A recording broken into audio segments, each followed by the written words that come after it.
मैं मस्तक पर अर्धचंद्र धारण करने वाली शिव शक्ति स्वरूपा भगवती कामेश्वरी देवी का हृदय में चिंतन करता हूँ। वे तपाए हुए सुवर्ण के समान सुंदर हैं। सूर्य, चंद्रमा और अग्नि ये ही तीन उनके नेत्र हैं तथा वे अपने मनोहर हाथों में धनुष बाण, अंकुश, पाश और शूल धारण किए हुए हैं। ऋषि कहते हैं, राजन, अपने प्राणों के समान प्यारे भाई निशुंभ को मारा गया देख तथा सारी सेना का संहार होता जान शुंभ ने कुपित होकर कहा, दुष्ट दुर्गे, तू बल के अभिमान में आकर झूठ मूठ का घमंड न दिखा। तू बड़ी मानिनी बनी हुई है, किंतु दूसरी स्त्रियों के बल का सहारा लेकर लड़ती है।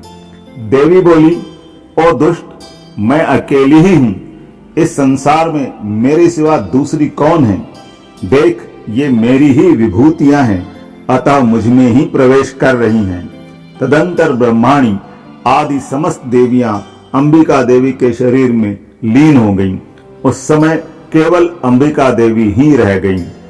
देवी बोली, मैं अपनी ऐश्वर्य शक्ति से अनेकों रूप में यहाँ उपस्थित हुई थी। उन सब रूपों को मैंने समेट लिया है। अब अकेली ही युद्ध में खड़ी हूं, तुम भी स्थिर हो जाओ। ऋषि कहते हैं, तदंतर देवी और शुंभ दोनों में सब देवताओं तथा दानवों के देखते देखते भयंकर युद्ध छिड़ गया। बाणों की वर्षा तथा तीखे शस्त्रों एवं दारुण अस्त्रों के प्रहार के कारण उन दोनों का युद्ध सब लोगों के लिए बड़ा भयानक प्रतीत हुआ। उस समय अंबिका देवी ने जो सैकड़ों दिव्य अस्त्र छोड़े, उन्हें दैत्यराज शुंभ ने उनके निवारक अस्त्रों द्वारा काट डाला।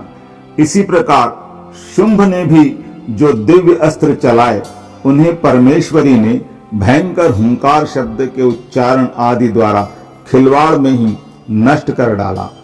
तब उस असुर ने सैकड़ों बाणों से देवी को आच्छादित कर दिया।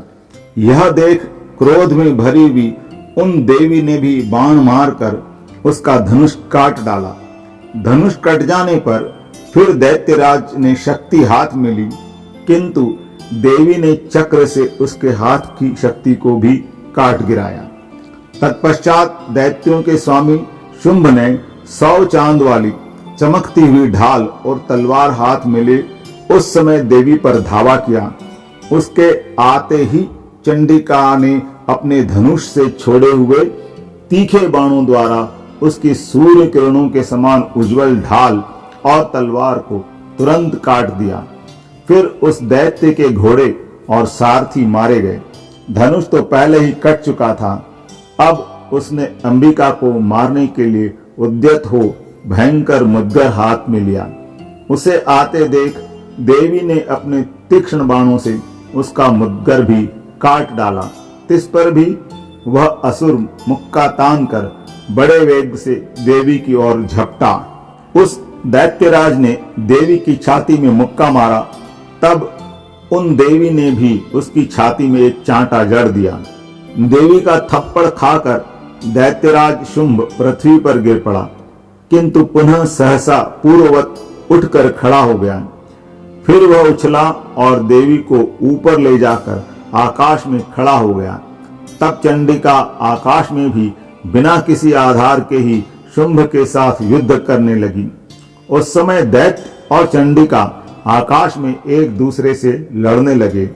उनका वह युद्ध पहले सिद्ध और मुनियों को विस्मय में डालने वाला हुआ।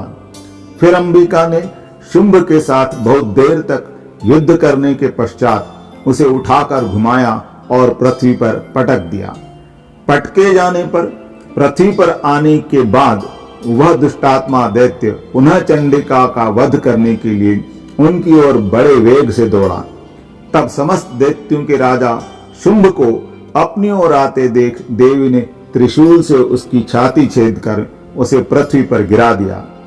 देवी के शूल की धार से घायल होने पर उसके प्राण पखेरु उड़ गए और वह समुद्रों, द्वीपों तथा पर्वतों सहित समूची पृथ्वी को कंपाता हुआ भूमि पर गिर पड़ा। तदंतर उस दुरात्मा के मारे जाने पर संपूर्ण जगत प्रसन्न एवं पूर्ण स्वस्थ हो गया तथा आकाश स्वच्छ दिखाई देने लगा। पहले जो उत्पात सूचक मेघ और उल्कापात होते थे वे सब शांत हो गए तथा उस दैत्य के मारे जाने पर नदियां भी ठीक मार्ग से बहने लगी। उस समय शुंभ की मृत्यु के बाद संपूर्ण देवताओं का हृदय हर्ष से भर गया और गंधर्वगण मधुर गीत गाने लगे।